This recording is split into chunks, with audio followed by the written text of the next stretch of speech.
Okay, so last week we learned how to find local maximums and local minimums of multivariable functions, which is a really nice tool.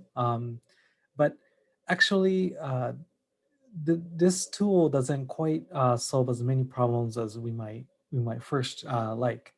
That's because in real life, when we are trying to maximize something or minimize something, we are usually restricted by something. We have limited amount of budgets. We have limited amount of time. We have limited amount of resources. And what you want is you want to maximize or minimize your whatever you're trying to optimize under those constraints. So in this video, we're gonna talk about how to do exactly that. It's called Lagrange multiplier method. It's absolutely beautiful and elegant. So let me introduce it to you, and there's a worksheet that kind of goes along with it as well. So let's jump in. Okay. All right. So I talked about constraints, right? So let's see how this is going to affect how we're going to find the maximum and minimums. So we're going to use the notation f is the function we're trying to either maximize or minimize, and the constraint, you could think of this as like a limited amount of budget. Maybe you have k dollars available. That's going to be the constraint of the function. Okay, so let's think about a possible way to set up a problem like this. Let's say we want to maximize the volume of a box, right? So let's say we have a box, rectangular box like a normal one, with x, y, and z as the 3 dimensions, but it has an open top, right? So it doesn't have the lid piece. It's just kind of like a crate type of thing that you wanna maximize the volume of. And the constraint you have is that you don't get to make any size box you want. You have limited amount of material to create the size and the bottom of the box. So that's a limited amount of surface area. Let's say in this problem, we're constrained to surface area of 12 square meters. So what is the total amount of area that's needed to create this box? Well, this side box has the dimension x times z, and same with the back side wall there. So there's 2 times xz. Those are the 2 side walls. And similarly, there's 2 times yz. Those are those 2 walls. And x times y is the bottom of this box. And because the top part is missing, we're just going to multiply that by 1. We only need one of those. And that's equal to 12. So notice I've written the constraint in such a way that it looks like something that depends on these 3 dimensions is equal to a certain constant here. Okay, and what we're trying to maximize is the volume. So that's length times width times height, x, y, z. And that's what we want to do. So before we talk about how this Lagrange multiplier method works, let's cut back on a dimension. So this is a 3-dimensional problem, right? There's 3 variables, x, y, and z. Those are the 3 dimensions of the box. Let's cut back to a picture of 2 dimensions so I can draw it better. You can kind of imagine this kind of contour plot from the hiking example that I had earlier. So think of this as a topographical map, right? Maybe it's a height of a mountain, and you're trying to reach the highest point on let's say a trail that's restricted by some function g equal to some constant k. So the blue line is supposed to be the restriction that we're supposed to stay in. And we're trying to maximize the height along this trail. So what's the highest point on this trail? So I drew different level curves, right? So this level curve is 7. And that level curve is 8 there, and then 9, 10, 11. You can kind of see that as you go to the upper right, it tends to get higher. Let me change the color so I don't confuse the restriction curve. What I want you to focus on is how these level curves of the function intersects with the restriction curve. So let's say I'm at this point on the curve. If I stay along the black line, the level curve, then the value of the function doesn't change. And on a typical level curve, there's the hill that's heading downward and hill that's moving upward. So if you look at a point where the curve for the restriction intersects with the level curve of the function, there's usually a direction you can move towards to increase the function. So if the level curve intersects with the restriction, it tells you which way you should be heading. So here you should head towards this way to increase, right? To climb the mountain. Same here. It tells you to climb that way to increase the function. So in another sense, you can't be at a maximum if you're at a place where the curve and the level curve kind of intersect with each other with some angle. But what I want you to kind of focus on is this point right here. Here, the restriction curve, the blue curve, is kind of kissing the level curve. It's kind of tangential in some sense, right? Like they just touch. And as you travel along the blue curve, you're kind of following the level curve, at least if you zoom in. So there's no obvious direction where the function could be increasing or decreasing. Yeah. This is a point where you could have a maximum. This is the only time you could have a maximum. So what am I trying to say? So this observation is that that level curve and the restriction curve should touch each other, kind of going in the same direction, where there could be a maximum, or it could be a minimum as well. Okay. So that's what I've written here. So maximization occurs when level curve just kisses the curve for the constraint. But another way to say the same thing is that remember that the gradient of the function is always perpendicular to the level curve, right? So,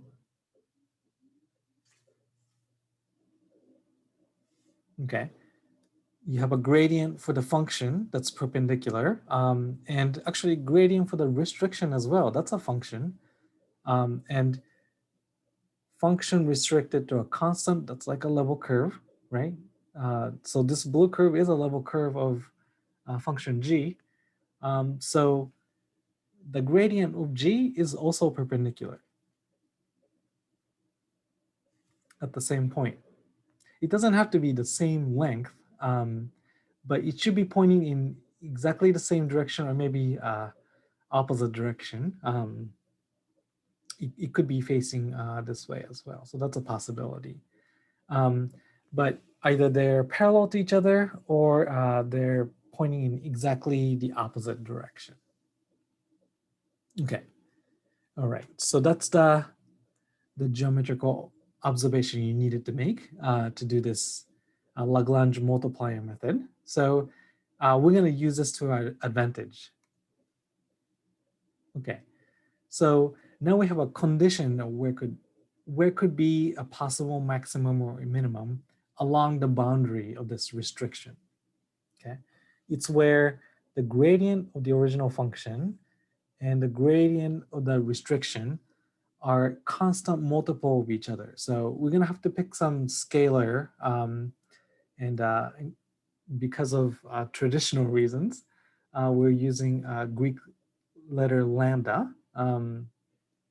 So if they are parallel to each other or pointing in the opposite direction, it's a constant times the other vector. So that's a condition that we need to satisfy along the boundary. Okay, so that's the main condition. But because we introduced another variable, so lambda, we need another equation. So remember, gradient is vector. So there is a component for each variable you're introducing. So here in this example, two variables, x naught and y naught, x and y. So it looks like one equation, but there's really two equations hidden inside of it, right? One for each component. And from there, we're supposed to compute all of the unknowns, x, y, and lambda that we introduce. So two equations and three unknown is not enough. But remember, there's a constraint. So that could be another equation that you can throw into the mix as well.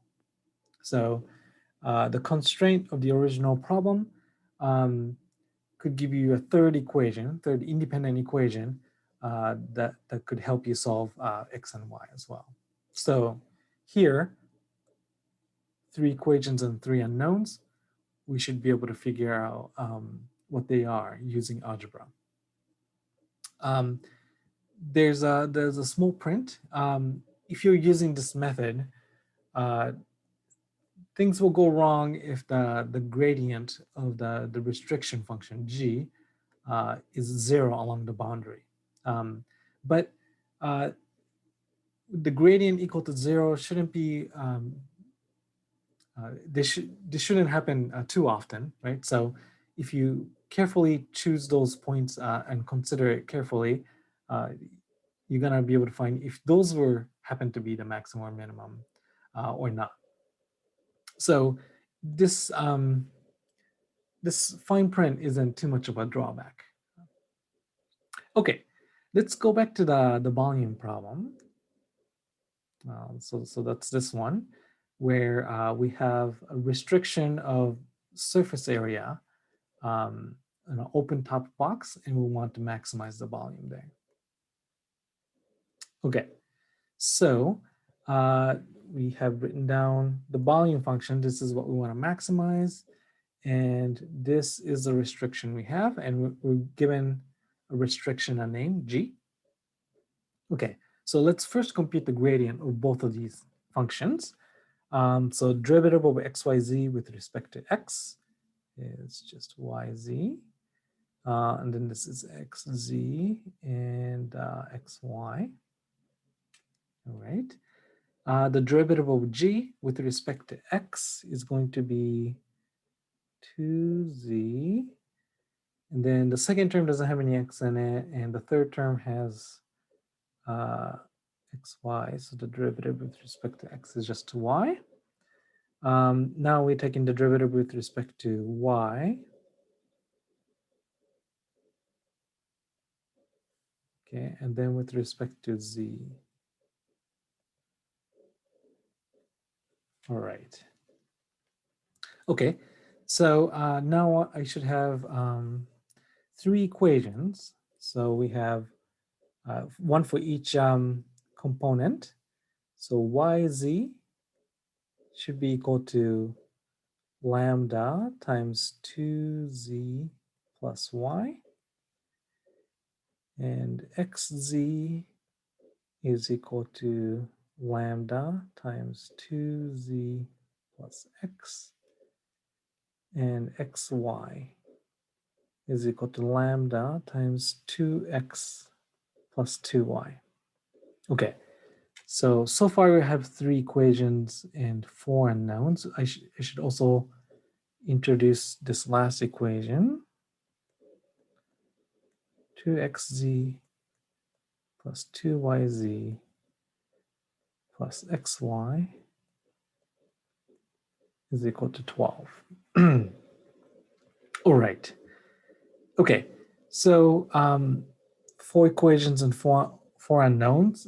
So now we're gonna have to use algebra to figure out what possible x, y, and z and lambda combination could satisfy all 4 of these equations. Sometimes this takes a little bit of creativity of solving the equation because you could be kind of going around and around substituting and not making a headway. So let's see how we could solve this. I'm looking at the first 3 equations and they look very similar to each other. In fact, maybe I can make them equal to each other. So on the first equation, we have yz on the left-hand side. If I multiply by x, I can get xyz is equal to, I'm going to multiply through everything with the lambda and also x because I multiplied that to the left. So 2 lambda xz plus lambda xy. Sorry, this lambda is a little bit weird looking. Okay. On the second equation, if I multiply y by both sides by y, I get xyz on the left. And I can get 2 lambda yz and lambda xy. Okay. And notice how the left-hand side of each of both of these equations is now equal, right? So we can set them equal to each other. Let's do that. So this piece is equal to that piece. 2 lambda xz plus lambda xy is equal to 2 lambda yz plus lambda xy. Okay. I'm looking at this, and you notice that lambda xy appears on both sides of the equation. So we can cancel that from both sides.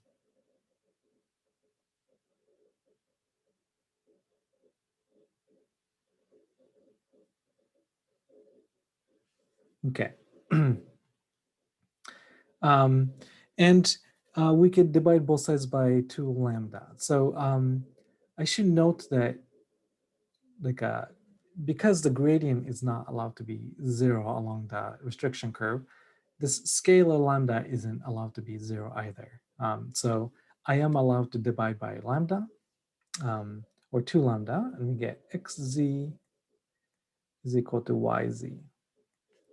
Here, I'm going to split the 2 possibilities.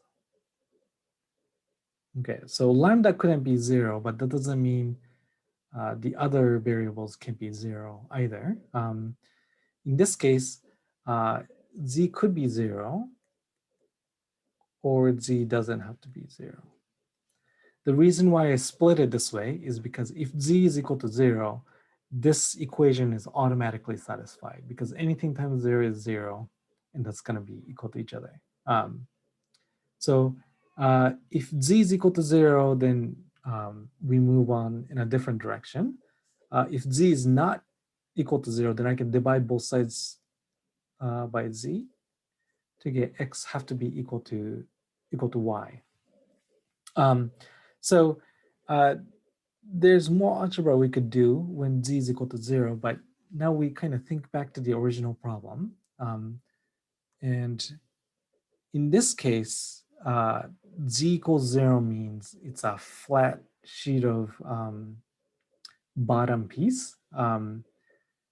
and no height. So the volume will be 0. And that's not going to be the maximum, right? That's going to be probably the minimum volume you can get, right?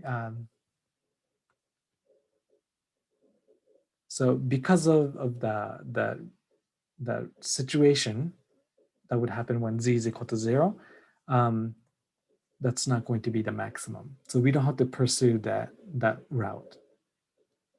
Okay, so we got x is equal to y. What else could we do? Let's see. Let's see what we'll get if we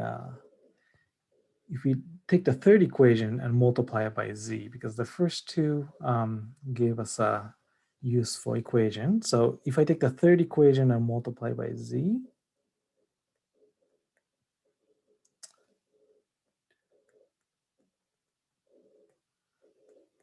plus 2 lambda yz. And then now let's take this third equation and set it equal to, I don't know, the first equation, one of the two. I think either would work. So this expression is equal to that expression, 2 lambda xz plus lambda xy is equal to 2 lambda xz plus 2 lambda yz. And this time, these two terms are equal to each other, so we can cancel them out.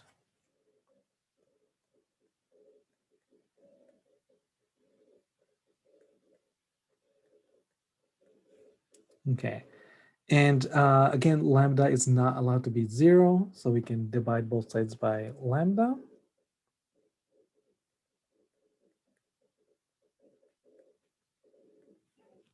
Okay. And again, for the same reason as z cannot be equal to 0, if y was equal to 0, then the total volume is again 0. So you should recognize that that's a possibility, but that's not going to give us the maximum. So if y is not 0, then I could divide both sides by y and get x is equal to 2z. Okay, so now I was able to relate y is the same as x, and both x and y are twice z. Okay, so I haven't used the fourth equation yet, so maybe this is the time to do it. So this equation have both x, y, and z in it. But we can translate y in terms of x, and we can translate z in terms of x. So maybe we will do the substitutions. So I have 2xz plus 2yz plus xy is equal to 12.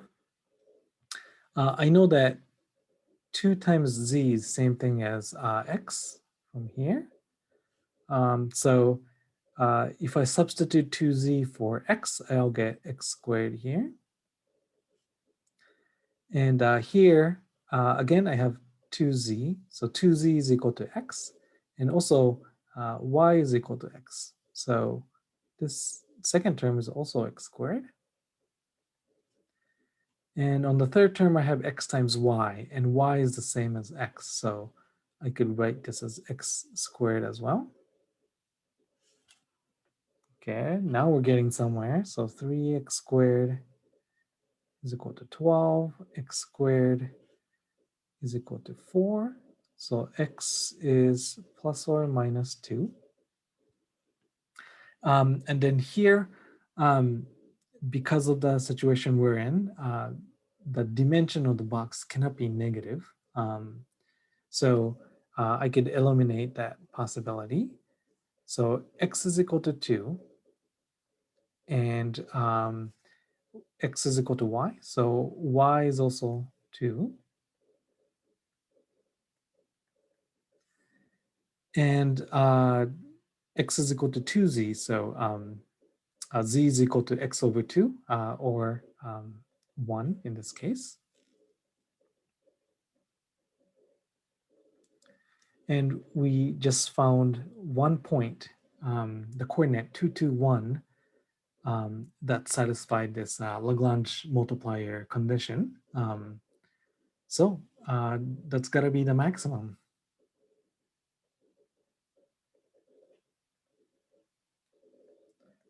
Usually for these problems, you might find multiple solutions, and then you have to go back to plug it into the original function to see which ones were the actual maximum or minimum that you're looking for. Okay, so the algebra was a little tricky, but that's why you have to practice, right? Okay, let's do another example problem, and there's really not enough practice you could do in these videos. I want you to try your hand at it, so that's why this week's worksheet is going to be Lagrange multiplier problems. So that's going to be the worksheet that you'll do. But let's do a different problem. So here, the restriction we're on is that we have to be on the sphere centered at the origin of radius 2. So x squared plus y squared plus z squared equals 4. And then I want the closest and the furthest point on the sphere from the point 3, 1, -1. Okay, so although they haven't given the function that we're supposed to maximize or minimize, it's clear from the context that we're looking at the distance, right? The closest point and the furthest point. So we're trying to maximize or minimize the distance. So here's the distance function, distance from point xyz to the point p, 3, 1, -1. Okay, so we could try to maximize or minimize this function, but there's a trick. If the distance is maximized or minimized, then so is this guy. We could square root this thing to get the distance, or you could just kind of leave the square root off. And this thing will still give us either the maximum or minimum. In fact, the math is much easier without the square root, because when we take the derivative, we don't have to use a chain rule. So here's a trick. We can maximize or minimize the function f instead. And the same point will still maximize or minimize the original distance function. Okay, and the restriction here is that the sphere we are on. Okay, we've got the two functions. We got the function we want to maximize and the restriction function. So let's take the derivative, get the gradient. So derivative of x minus 3. So we just have to use the power rule, bring the 2 down. And then by chain rule, we want to multiply by derivative of x minus 3 with respect to x, which is just 1. So we'll get 2x minus 6 after I multiply the 2. The derivative with respect to y, that's just the middle term. So 2y minus 2 and 2z plus 2. So that's the gradient. The derivative of the g, so just 2x, 2y, 2z. Okay. All right. So let's set them equal to each other with the scalar lambda. So 2x minus 6 equals lambda 2x. 2y minus 2 equals lambda 2y. And 2z plus 2 equals to lambda 2z. Okay. So what's the easiest way to solve this? Well, I think we could solve each of these for x, y, and z, all in terms of lambda. So let's do that. Actually, let's solve it. Let's solve for lambda instead. Yeah. Let's solve for lambda instead. Okay, and then also we can't. No. Actually, I do want to solve for x. Actually, I think you could probably do it both ways.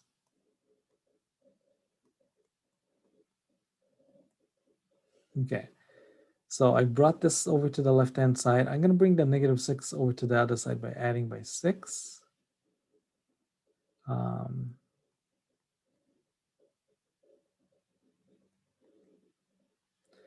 And I'm going to factor out the x and divide by the rest.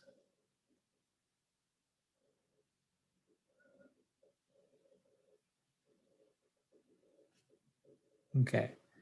And because both the numerator and denominator is multiple of 2, maybe I could just simplify it. Okay. All right. So I get x is equal to 3 over 1 minus lambda. I'm going to do similar thing to the second and the third equation. So maybe divide everything by 2 first. Bring all the y on one side and 1 on the other side. Factor out the y.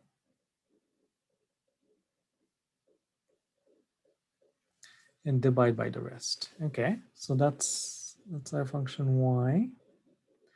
Let's do the same thing with z. So first divide by 2.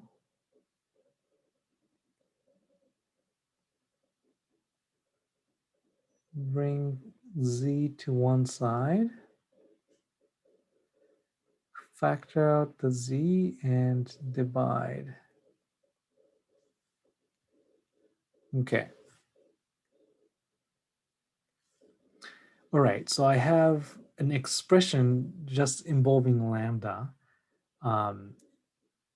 for x, y, and z. And I'm thinking like I could just plug those three things into the restriction function. So this thing squared plus this thing squared plus this thing squared should equal to 4.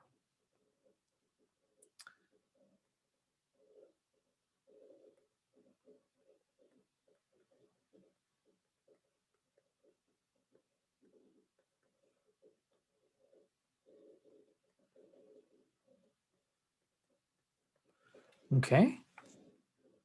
So that's 9 plus 1 plus 1. And everything is over the common denominator of 1 minus lambda squared is equal to 4.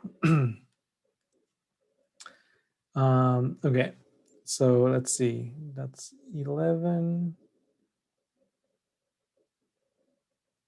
equal to 4. So maybe I'll bring 1 minus lambda squared over to the right and divide by 4.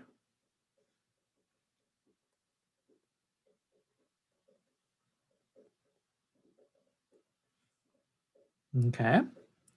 And square root both sides of the equation.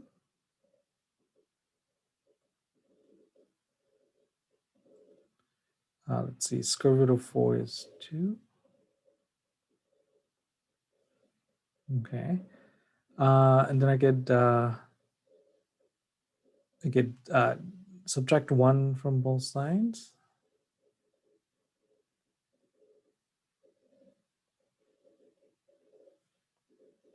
Okay. And then I can multiply by -1 to get the lambda by itself.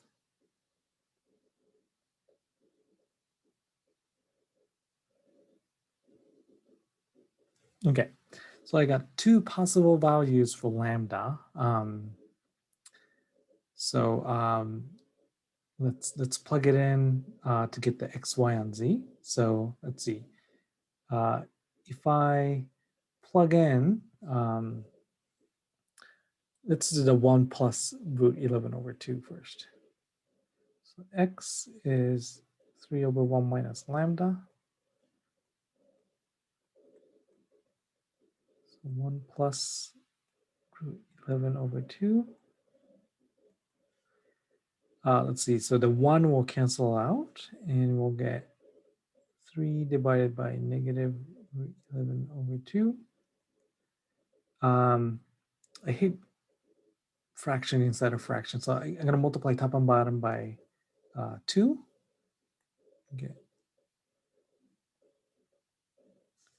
Okay, negative 6 over root 11. So if you don't like the square root on the denominator, you could rationalize it by multiplying top and bottom by root 11. But I don't care about that, so you don't have to. Okay, if I had plugged in negative here instead, that would have changed the sign. So well, let's compute this, the rest first. So 1 over 1 minus lambda.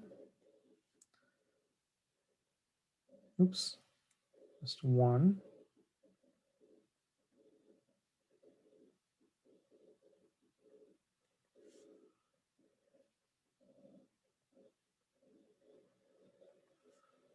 So negative 2 over root 11. And a similar thing for z.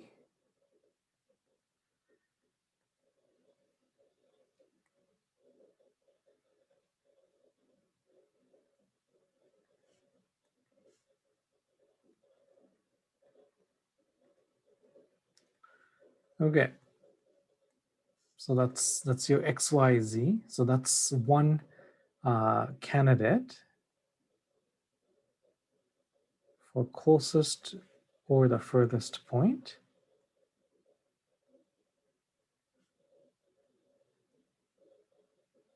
So that's that point on the sphere. And